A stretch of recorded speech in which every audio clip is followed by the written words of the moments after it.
Oh, you're running the kettle? Sorry. All right, so I'm actually already recording. We started with Mocha in the bathroom and a kettle on just a few feet away from us. Can you hear that? And I'm moving a little bubble in the background. And the microphone's shifting all around. I mean, this beginning is in line with our first 3 episodes, I think. So I think it's really on brand. Yeah, exactly.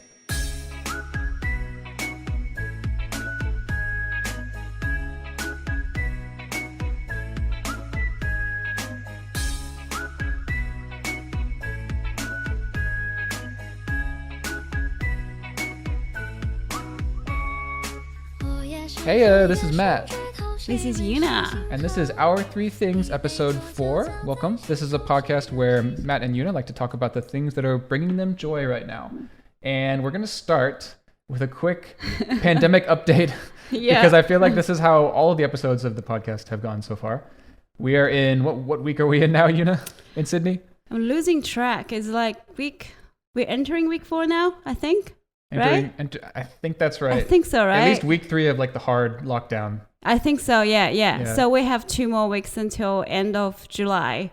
But just judging based on the trend now, I doubt we will get out by that date. Yeah, but let's see. And I just saw recently that our brothers and sisters in Melbourne, in Victoria, have also joined us in lockdown. For 5 days, yeah. For 5 days. So. Well, hopefully 5 days. Hopefully, we'll see how that goes. Yeah. So heart goes out to them as well. We're with you. And I think just like last week, this is a perfect opportunity to talk about some joyful things. Yeah, exactly. So I think with that in mind, Yuna, this week, you're up first. What is your first thing? So my first thing is I received a box of black star pastry cake today. I like how you say received as if it was just like a magical gift that appeared. Yes. So this is actually a gift I bought for both of us to make us feel a little bit comfortable during this lockdown. Because, we're in hard lockdown, like lockdowns for 3 weeks. We actually stayed at home. We didn't go out to eat. Nope. So we've been cooking very clean, healthy every day. So I think, things getting worse. But nothing couldn't be fixed by some gorgeous dessert, right? Mm-hmm. And plus this strawberry watermelon cake from Black Star Pastry is our favorite cake. Now, I do want to say, because before I met you, I had no idea what this cake was. And I know we're really harping on a cake right now, but like this thing, I've never heard of it before. I don't know if it's popular in other places of the world, but can you explain? Do you know a fun fact? If you actually Google Black Star Pastry strawberry watermelon cake, it's actually the most Instagrammable cake. Instagrammable cake? Yes, exactly.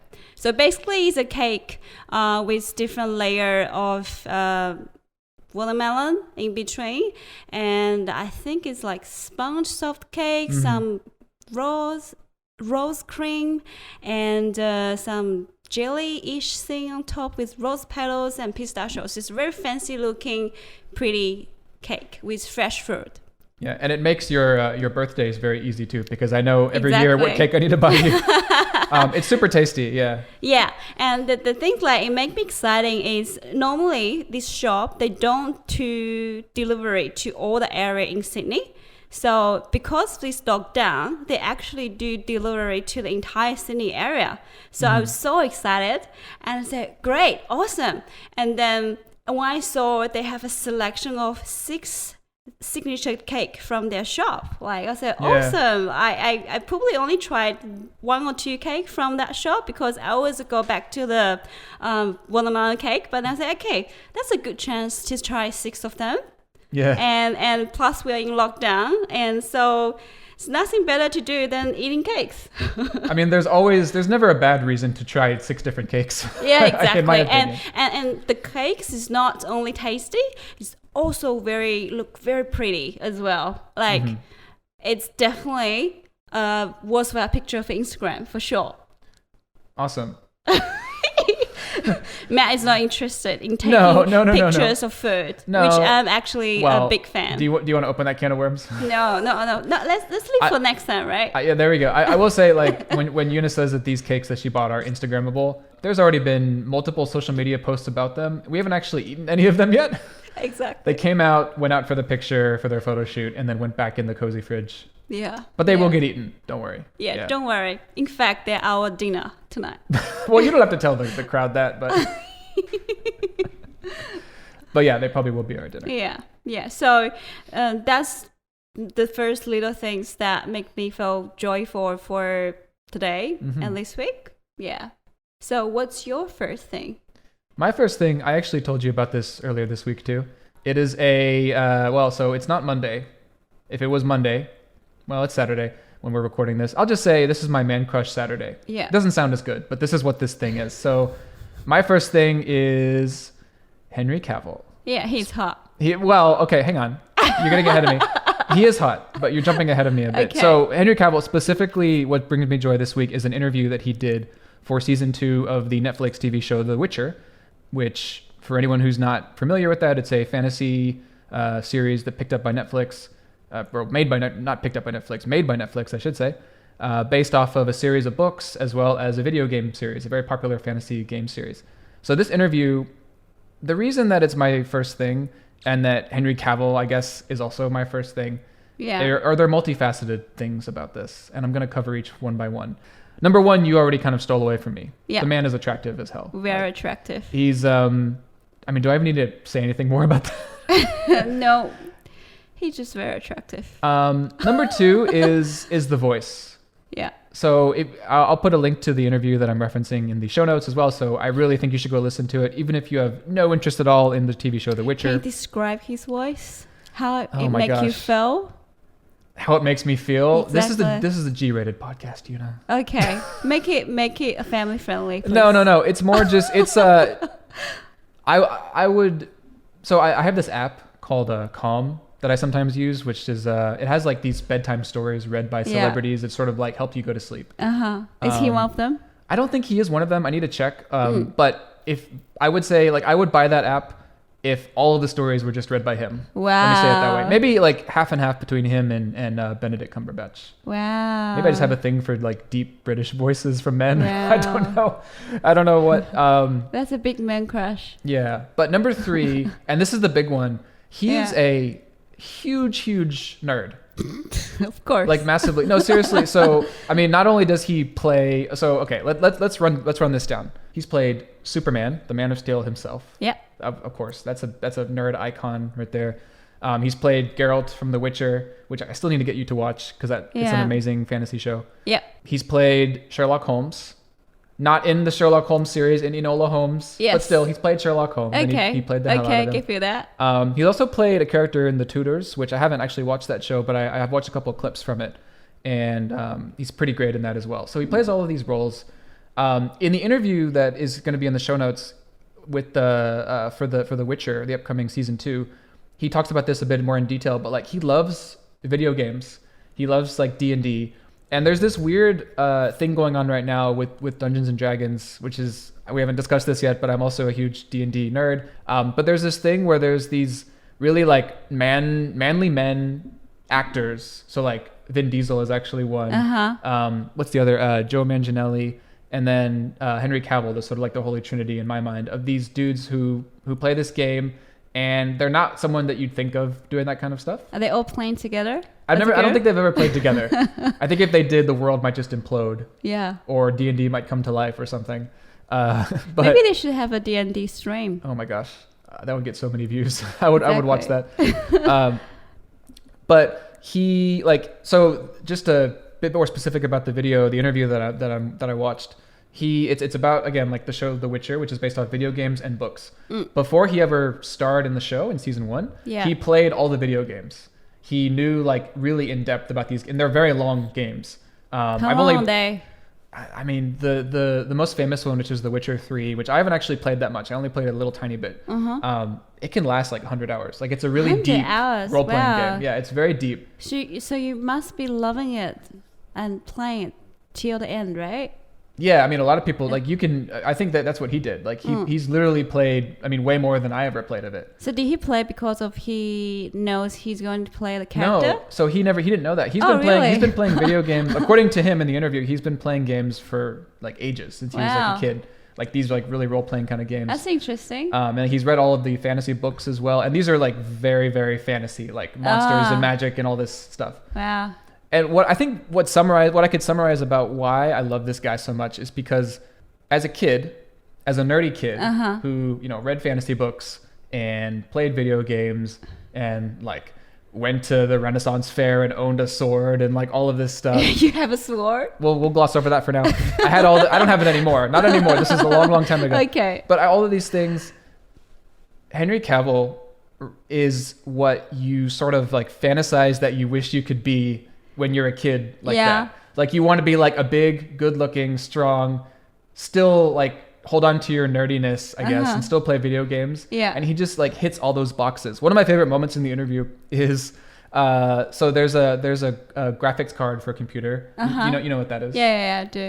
Called the RTX 3090, which is I think it's pretty much the most high end, at least of that line, that you can get. But they're, like, super, super hard to find. That whole market is, like, screwed up right now in the computer world. So, like, even if you could afford it, like, you can't even find one anywhere. Why they stopped producing that? Yeah, there's just, like, some weird scarcity and distribution things. I don't know all the details, but I just know it's very messed up and hard to find. Right. In the middle of the interview, he mentions playing a game, and then he just drops, like, as a side note, like, oh, and it was on my RTX 3090, and he, like, looks right at the camera, like, he knows he's, like, like, making fun of everyone who's watching, who's like, damn you, Henry, like, how'd you do that? And it's just, it's something like that. He also plays other stuff too, like stuff that I don't even know much about. Like, he plays Warhammer, which is a role-playing miniatures game. Like, it's like D&D, but like even more. With the figures? Yeah, like the little figures. Like, he like paints them and, like, plays the game and stuff. Wow. Like, he's all in with this stuff. It's like, it's not, that's why I love it, because it's clearly not Did you know about manufactured. This before? I knew a little bit about it, but this interview, like, really brought it to light. And as soon as I watched it a couple days ago, I'm like, this is my first thing this week, because I am so happy watching this. He's like, he looks like something that me as a kid would have invented. Like, this is the ideal person. Yeah. And he seems like a good bloke too. Like, he just seems like a good guy. Did you follow his social media to find out the life? Do I follow his social media? Yeah, to see if you can find he's playing games. I think I've followed him, but I haven't checked in a while. Okay. Are you encouraging stalking now? Yes, stalking him. Okay. Yeah. Maybe let's not use that word on the podcast. All right. Not stalking him, just follow him and be inspired by those games. So anyway, that's my first thing. I really recommend anyone who has a passing interest in this to check the video out. And yeah, that's my first thing. Yeah, that's wonderful. Yeah. It's great to know you have a man crush now. That's right. At least my current one. I'm sure it'll change at some point. Okay, Yuna, what is your second thing? So, linked to Matt's thing, my second thing is actually a bit nerdy too. Ooh. But probably not as exciting as Matt's one, but I feel very excited about the second one. It's okay, so I'm using a software called Git. It's kind of like a version control software. And today I'm able to do my first command on this software. Mm-hmm. I'm super happy.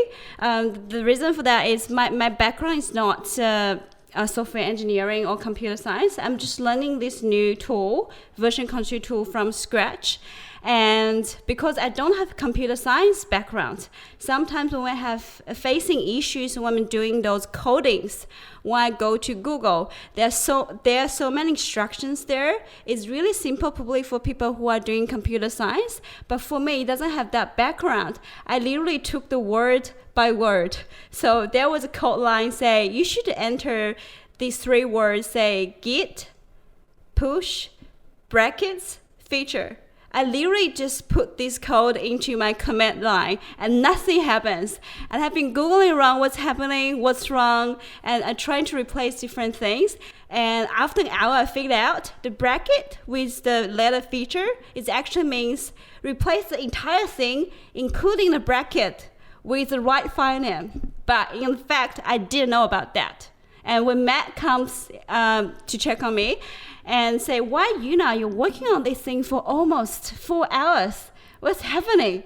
And then he realized, oh, actually I couldn't figure out why when I use the bracket with the feature where it doesn't work. And he started laughing at me. So, oh, this thing actually, if you have a computer science background, that means replacing entire thing, including bracket. I would like to defend myself. I wasn't laughing at you. No, okay, you just... the reason I was laughing is because what Yuna's describing, I have a computer science background, so that's actually my bachelor's degree at the university I went to in the US. And the situation that you described was basically most of my time in uni. Yeah, I mean, like just spending like hours and hours trying to figure out why won't this stupid thing just work. Yeah. I mean, I had this one class for operating systems, which for anyone who does that for a living, my heart goes out to you. You are a brave person, because it's so inscrutable to me. And even like I've been working in the tech industry for so many years, stuff like that's like low level in the machine. It's just over my head still, but like I just had so many of the moments that you described where I'm just banging my head against the keyboard. And then I realized, oh, it's because like there should have been like a space here or whatever the thing is. You know what I mean? I mean, that's very common for software developers. I'm sure anyone who works in that field who's listening can relate to what you just said. Yeah, so. and like it's not necessarily like you will feel this aha moment when you're trying to resolve something, right? But the reason this makes me so happy is just imagine you're trying to figure out something for almost 4 hours in the weekend, and suddenly bang, you resolved it by Googling everything and realize it's actually really simple. Yeah. In the end, you feel happy because you are able to resolving this issue by yourself. Yeah. Especially it's bothering you for like almost 4 hours, right? And it's that feeling of you go through so much. I mean, it's pain, really. It's mental pain, and then really suddenly painful. It's just that epiphany. It's like it's great. Yeah. So that's why it really makes me happy and having a good mood to continue my weekend. Because otherwise, I will feel like, okay, I spent 4 hours and I couldn't figure out. And the message here I want to get out is just keep trying. It's normal sometimes you're stuck on some simple things that bothers you in life, but don't give up. Just keep Googling, keep trying. Probably in the end, it's just a simple solution and you can figure it out. Don't give up. We're veering back into that motivational podcast again. You know, you have a tendency to do that. No, it's great. It's amazing. Yeah. So that's why it makes me happy. I'm just talking about some like hot guy and you're like inspiring the people out here. At least half of us should be doing that, I think. Yeah, so exactly. That's good. Okay. So to keep the work going, right? So that's my number 2 nerdy thing that makes me happy.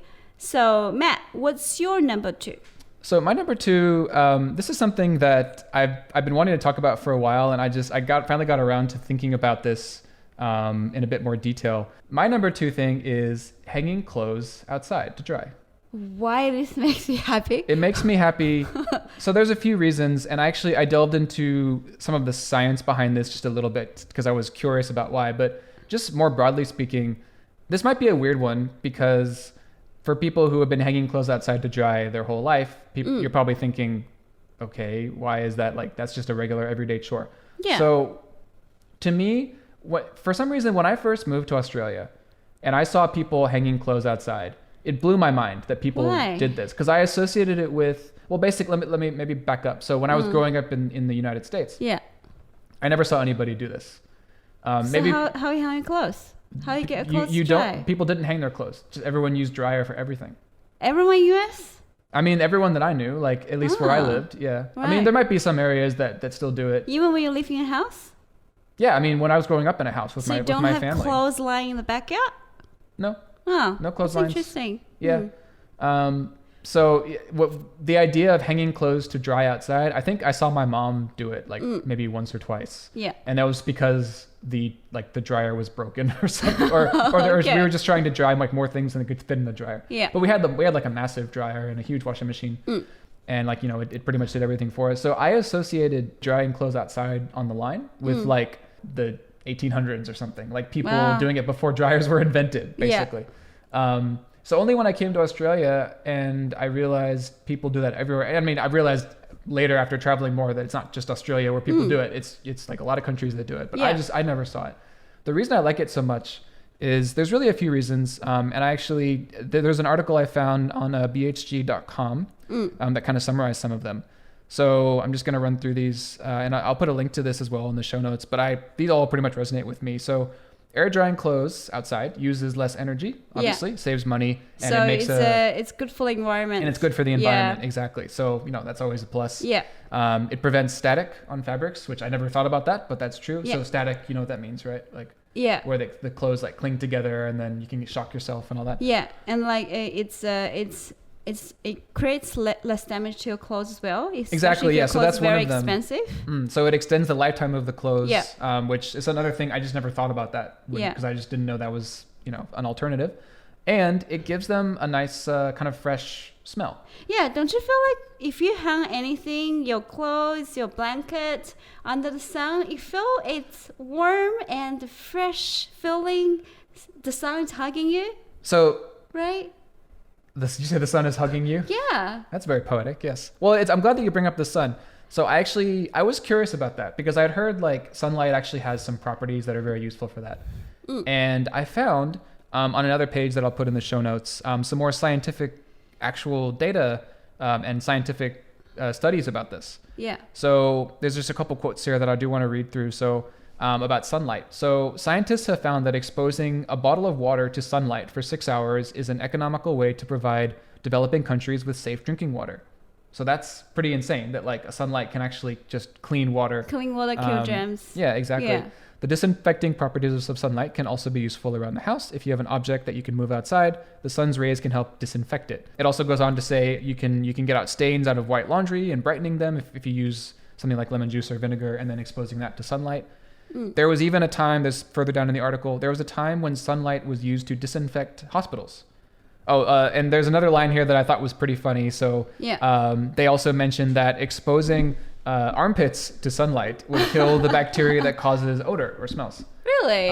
Which I never thought about that, but actually it makes sense because what I'll usually do when I do like a run or a workout or something is I'll usually just like rinse my clothes with me in the shower right afterwards. Yeah. And then I'll just hang them out in the sun to dry. And I've had like some of my running shorts and stuff I've had them for like years. Yeah. And occasionally I'll this is getting kind of gross again. Yeah. I'll put them in the washing machine too.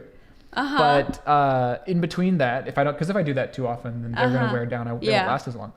And they can be kind of expensive. So I'll put them out in the sunlight and actually it seems to not have any odors from doing that. But you wash them in the shower, right? Yeah, of course. Yeah. Like I still try to wash them. But I mean like as far as actually drying with the direct sunlight, because our balcony in this apartment here faces the sun in the afternoons. Yeah. This last one is also kind of surprising. Sunlight exposure has been shown to heal tuberculosis, psoriasis, and a host of other diseases. Wow. It does mention at the end though, any reddening of the skin indicates that you have had enough sunlight. So, which I am keenly aware of that with my pale complexion. Yeah. Now I will caveat everything that I've read that this is from the sunlightinstitute.org. So I hope it's not just like sun propaganda.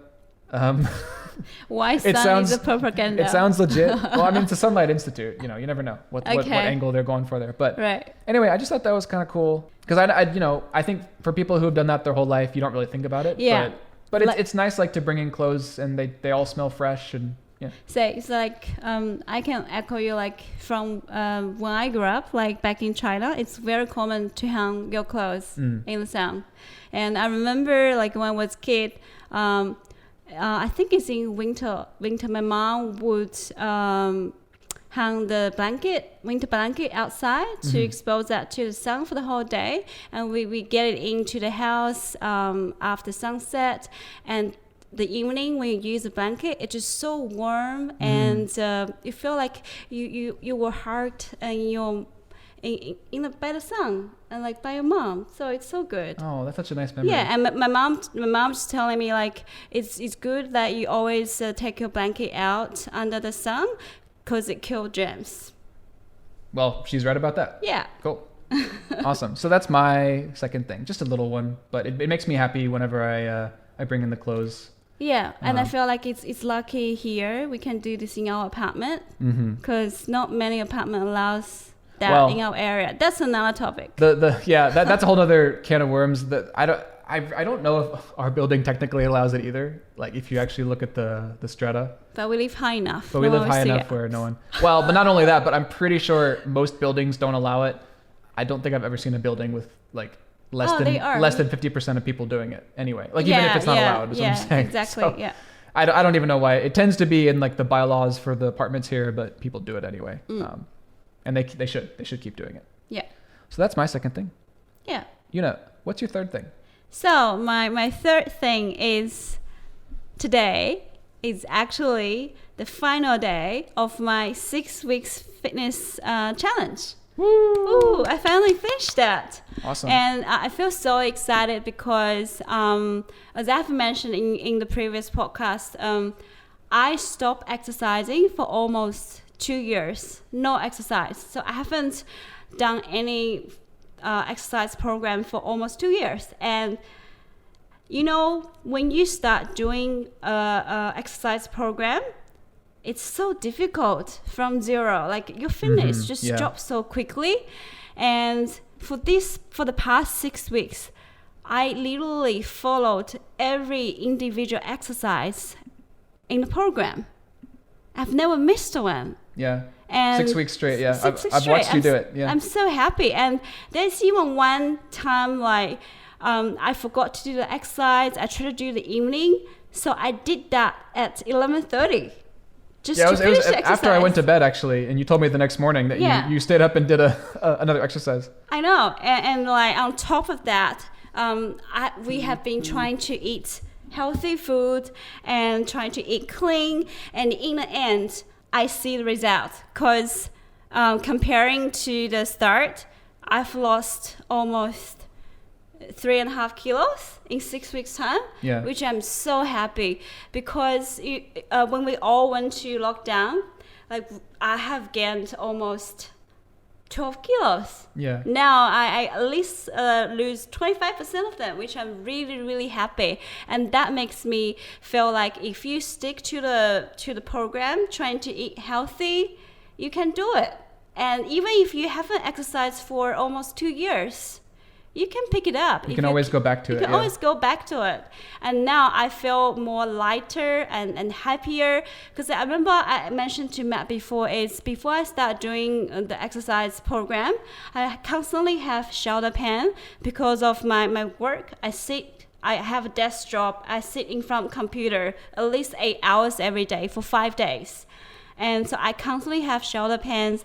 I have to go to physio at least once a week or once every 2 weeks. Yeah, you were going like weekly for a while. Yeah, weekly. But now, since I start doing the exercise, I think I'm getting stronger. I have more muscle mass. I feel less pain. So it's not only I lost the weight, I also become more fit, which I'm really happy.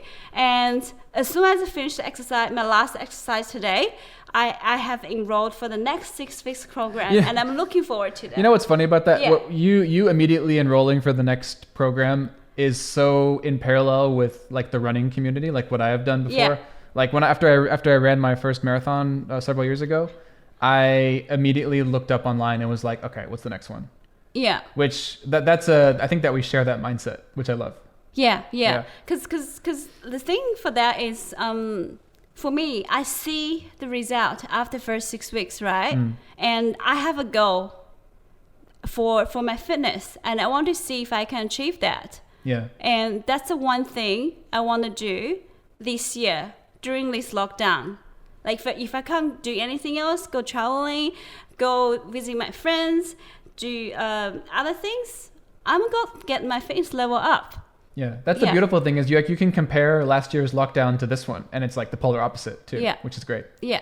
Cool. So I feel super happy, and that's another reason order the celebration cakes, and I hope Matt would at least eat 80% of the cake, so I only eat 20%. 80%. So that won't destroy my result. You've given me a personal challenge. Yeah. All right. I think I can take that on board. Oh yeah. So that's my third thing. Awesome. Matt, what's your last thing that makes you happy? Okay, so my last thing, I'm so excited to share this. Yeah. So I had something else here that would have also been pretty nice. I'll save it for another week probably. Mm-hmm. I actually discovered this morning when I was doing a little bit of preparation for this episode. Yeah.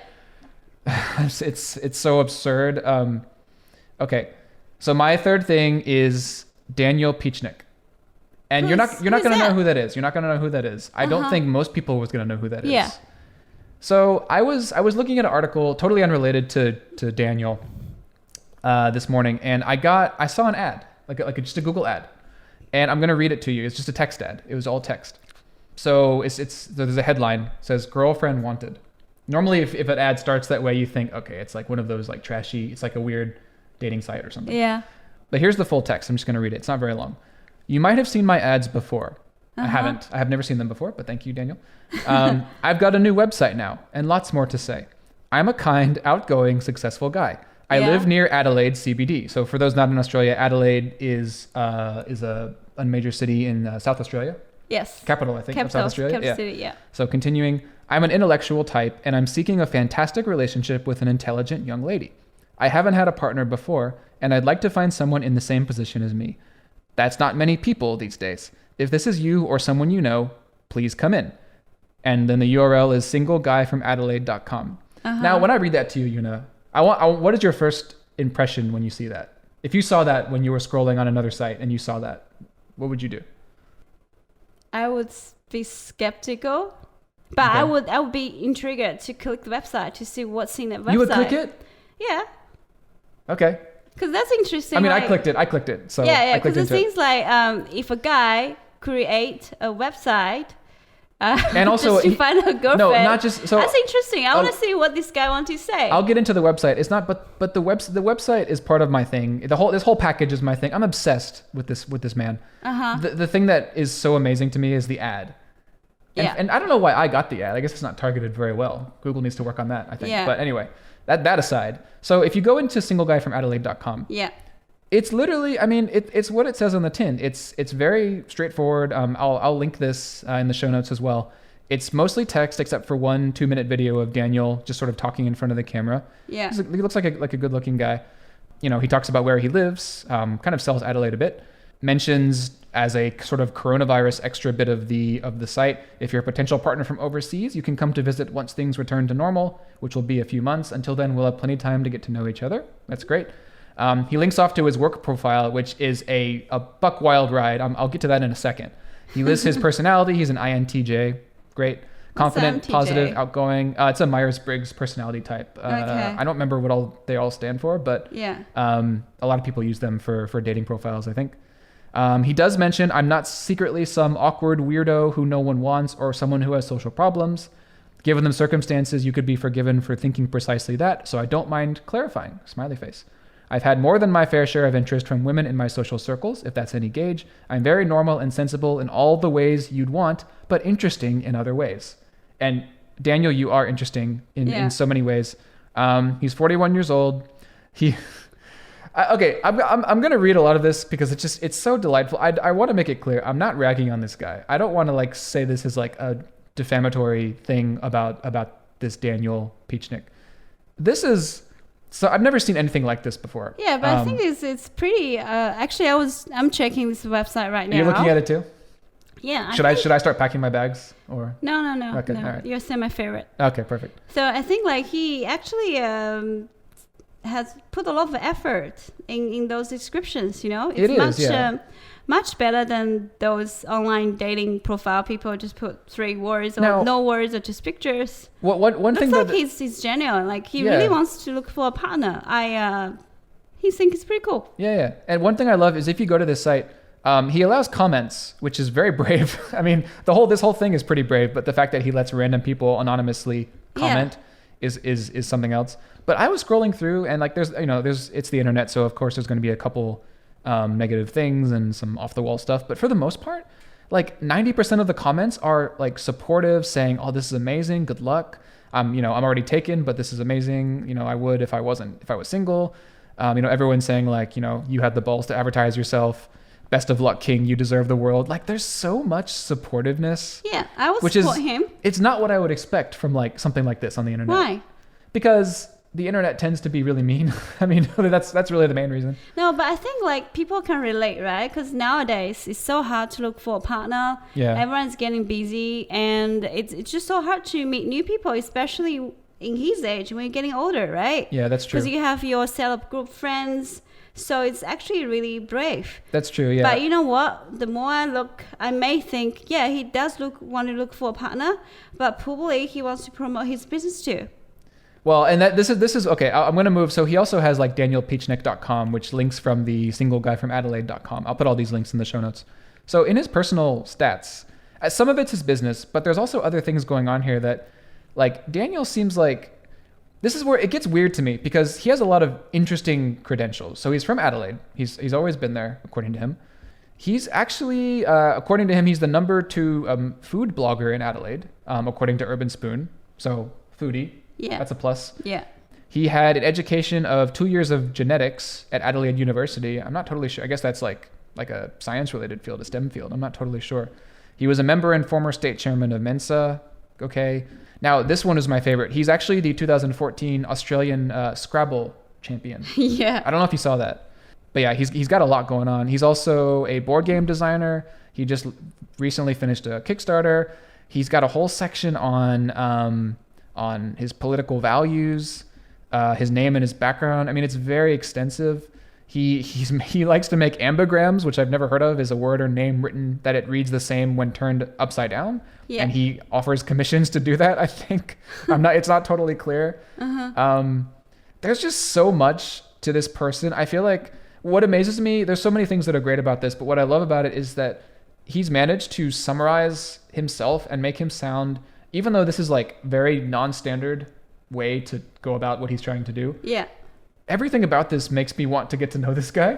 Yeah. And I'm obviously not going to date him. Yeah.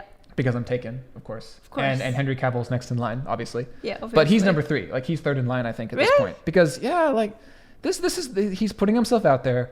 He is being very transparent. He seems like amazing and genuine. If you watch the video, yeah, but then he explains a little more, and he really seems like someone who's approachable. I haven't watched the video yet, but like I think it's difficult for him because I noticed the first comments from his website is actually from 2018. So now it's 2021. It's been 3 years. I don't know if you're looking at the right thing. So if you are you on Single Guy from Adelaide? Yeah.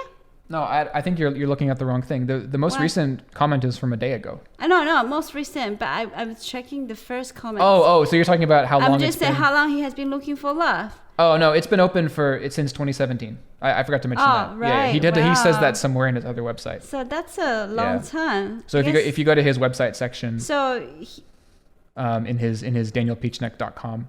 Okay. Yeah. Well, good luck to Daniel. Good luck, Daniel. You're my hero. He's got a winning smile. Like he's rocking those glasses. Daniel Peachnik.